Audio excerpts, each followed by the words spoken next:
বাঘ বজ্র বিশেষর্য, বাঘ বজ্র নিক্ষেপ করলেন। কি বজ্র নিক্ষেপ করলেন? বলছেন ইতি লঙ্ঘিত মর্যাদায়াম তক্ষকঃ সপ্তমে হনি দংশিত স্ম কুলঙ্গারম চোদিত মে ততদ্রুহম। ইতি লঙ্ঘিত মর্যাদায়াম, বলছেন যে আমার পিতাকে এইভাবে অপমান করেছে, আমি অভিশাপ দিলাম সেই কুলাঙ্গারের আজ থেকে সপ্তম দিবসের মধ্যে তক্ষক দংশনে মৃত্যু হবে। অভিশাপ দিয়ে দিয়েছেন। আর যেই অভিশাপ দিয়েছে সমস্ত পৃথিবী কেঁপে উঠেছে। এই অভিশাপে সমস্ত পৃথিবী কেঁপে উঠেছে।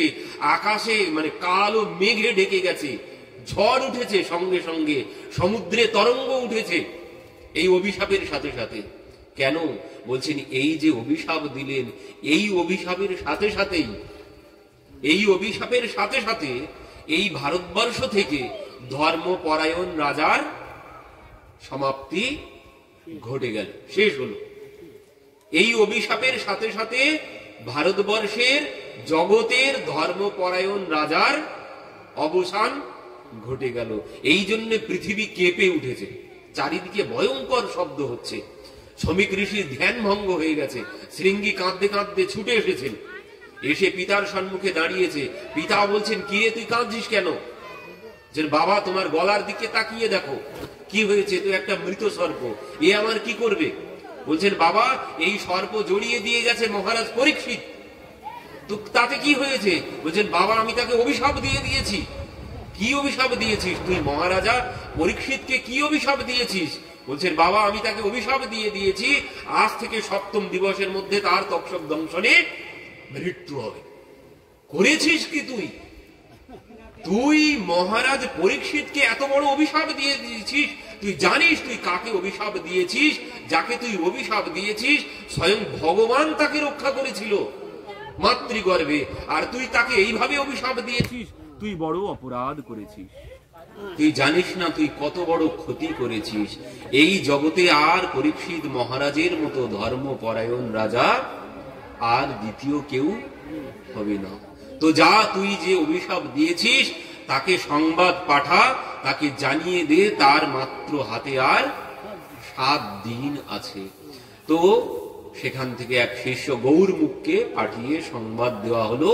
ওদিকে পরীক্ষিত মহারাজ নিজে তখন অনুতপ্ত হচ্ছেন, আমি এত বড় অপকর্ম করলাম, আমার কেন মৃত্যু হচ্ছে না এক্ষুনি? আমি এত বড় নীচ কর্ম করেছি, আমি আমার কুলের মুখে কালি লেপন করেছি। তো বসে বসে অনুতাপ করছেন। এমন সময় সংবাদ পেলেন যে তার তক্ষক দংশনে মৃত্যু আজ থেকে সপ্তম দিনের মধ্যে। শ্রমিক ঋষির পুত্র শৃঙ্গী তাকে অভিশাপ দিয়েছেন। এই কথা শ্রবণ করে পরীক্ষিত মহারাজ বলছেন কি?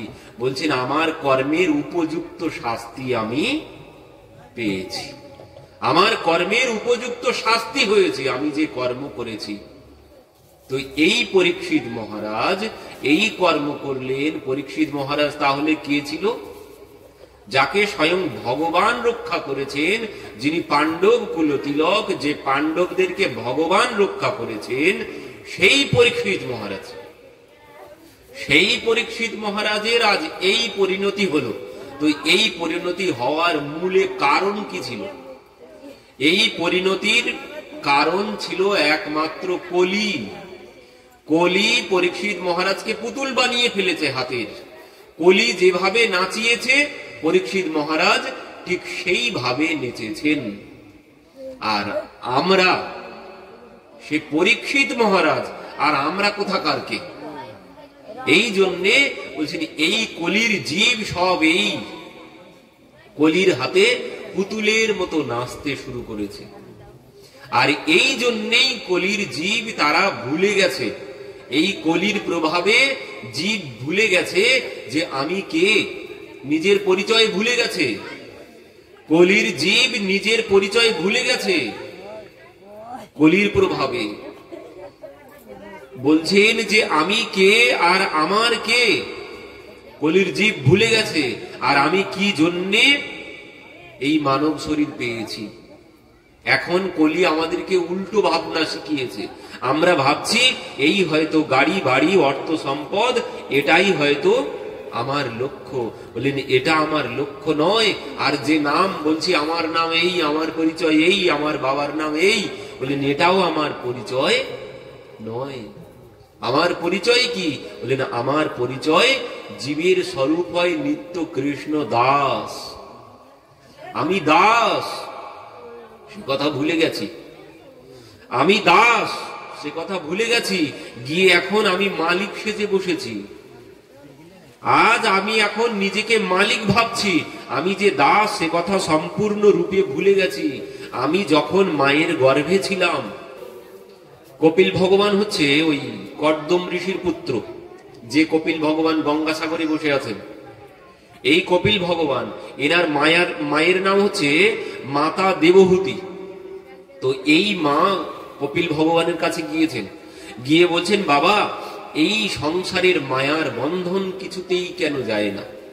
এই মায়া মুক্ত হওয়ার উপায় কি? মা জিজ্ঞাসা করছেন ছেলের কাছে। তো বলছেন, মা এই মায়ার কারণ হচ্ছে এই যে আমরা সংসারের মধ্যে পড়ে গেছি। সংসারের মধ্যে পড়ে আমরা সবকিছু ভুলে গেছি যে আমি কে আর আমার কে।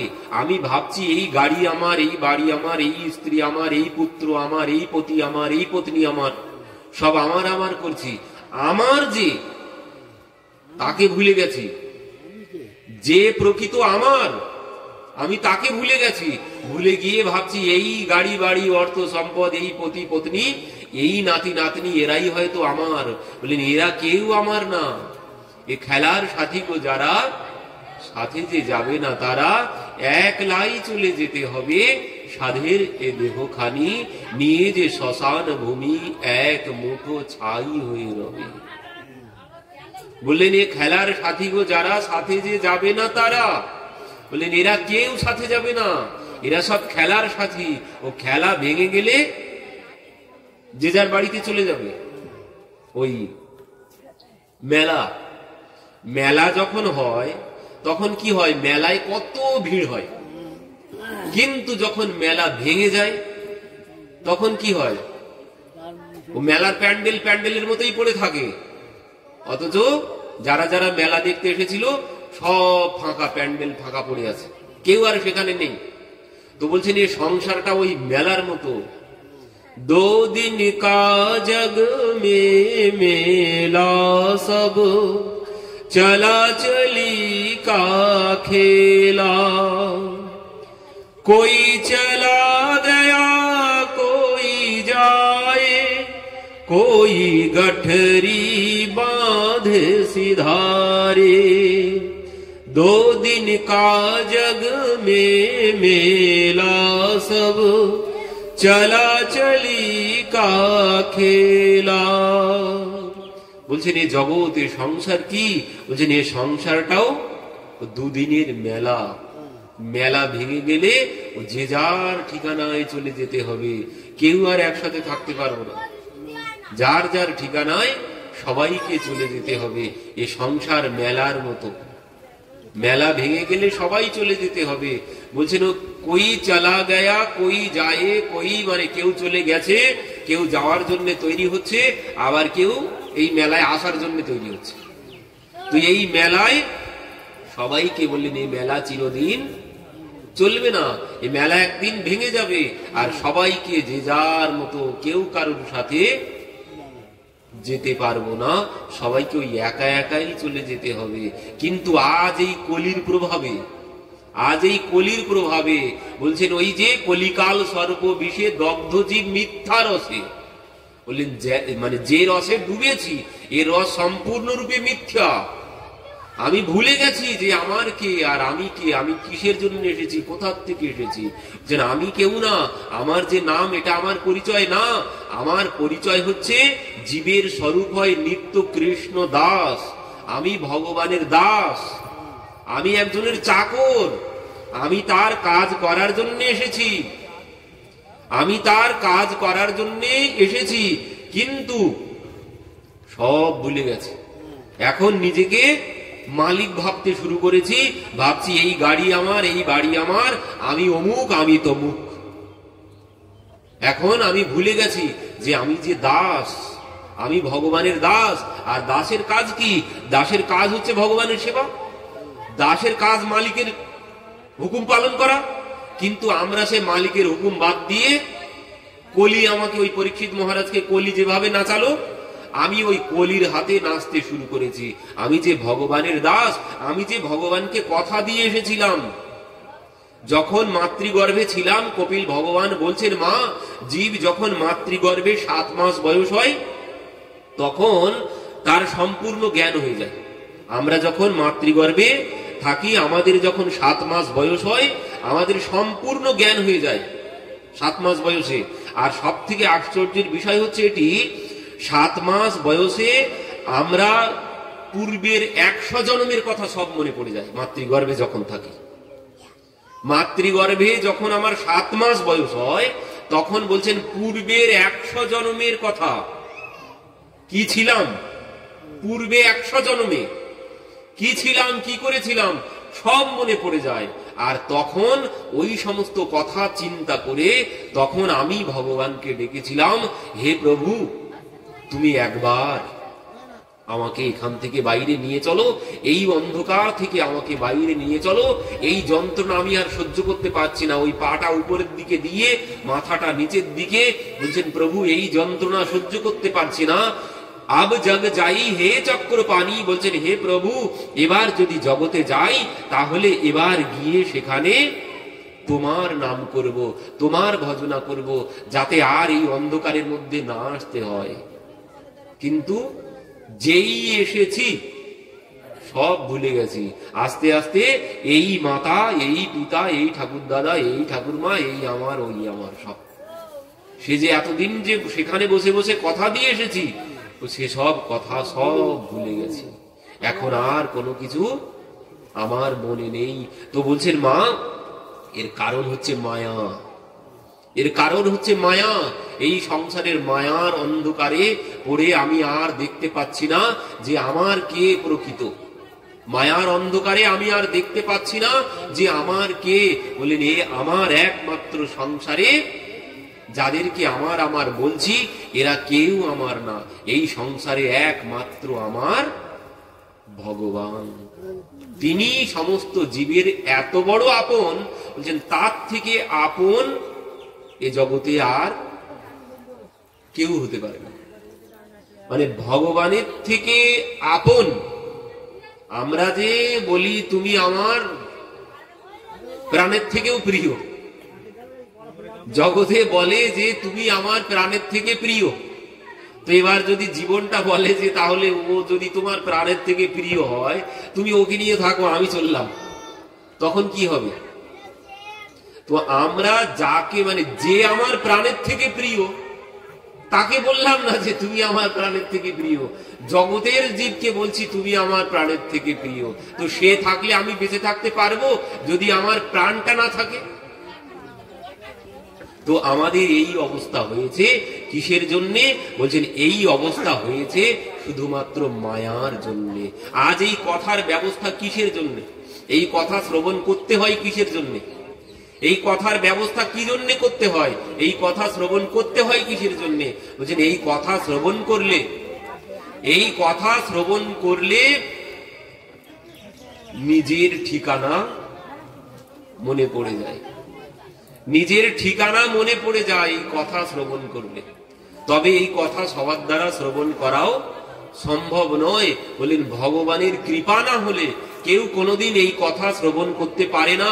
রূপ গোস্বামী পাদ বলছেন, কোটি জন্ম সুকৃতৈর নলভ্যতে, কোটি জন্মের পুণ্য সঞ্চিত না হলে এই কথা শ্রবণ করা যায় না। কোটি জন্মের পুণ্য সঞ্চিত হলে তারপর এই কথা শ্রবণ করা যায়। সব থেকে বড় দুর্লভ বিষয় কি এই জগতে? সব থেকে বড় দুর্লভ বিষয় কি বলতে পারবেন? এই জগতে সব থেকে বড় দুর্লভ বিষয় কি? এই জগতে আমরা এক একজনের কাছে এক এক বিষয় দুর্লভ। যার কাছে টাকা নেই সে ভাবছে টাকা আয় করাটাই সব থেকে কঠিন কাজ, দুর্লভ বিষয়। যে ভালো কন্যা পাচ্ছে না বিবাহ করার জন্য, সে বলবে ভালো একটা কন্যা পাওয়াই বড় দুর্লভ বিষয়। যে ভালো পাত্র পাচ্ছে না সে ভাববে একটা পাত্র পাওয়াই হয়তো বড় দুর্লভ বিষয় জগতে। যে যে মানে যার ভালো পুত্র নেই সে ভাবছে একটা আজ্ঞাকারী পুত্র, মানে বাবার কথা শুনে চলে, এমন পুত্র পাওয়াই জগতে বড় দুর্লভ।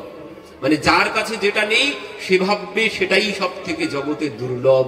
কিন্তু এই জগতে দুর্লভ কি বলেন? এই জগতে দুর্লভ হচ্ছে, তুলসীদাসজি বলছেন, এই জগতে দুর্লভ একমাত্র সুতো দ্বারা লক্ষ্মী পাপিনকে ভি হয়ে। বলছেন ও পুত্র কন্যা লক্ষ্মী মানে অর্থ। একজন পাপী ব্যক্তিও পেতে পারেন, একজন পাপী ব্যক্তি ধনবান হতে পারেন, একজন পাপী ব্যক্তি ভালো পুত্র পেতে পারেন, একজন পাপী ব্যক্তি ভালো কন্যা পেতে পারেন, একজন পাপী ব্যক্তি ভালো পাত্র পেতে পারেন। কিন্তু সন্ত সমাগম হরি কথা তুলসী দুর্লভ দোয়ে। বলছেন সব থেকে দুর্লভ যদি কিছু থাকে এই সংসারে সেটি হচ্ছে এই কথা। এই কথা আর সাধু সন্তের দর্শন বা গৃহে সাধু সন্তের আগমন আর এই ভগবানের কথা, এই ভাগবত কথা শ্রবণ সব থেকে বড় দুর্লভ বিষয়। এই ভগবানের কৃপা ছাড়া কোনোদিন সম্ভব নয়। ভগবান যদি কৃপা না করেন তাহলে কোনোদিন এই কথা শ্রবণ করা যায় না। কি বলছেন দেখুন, দুর্লভ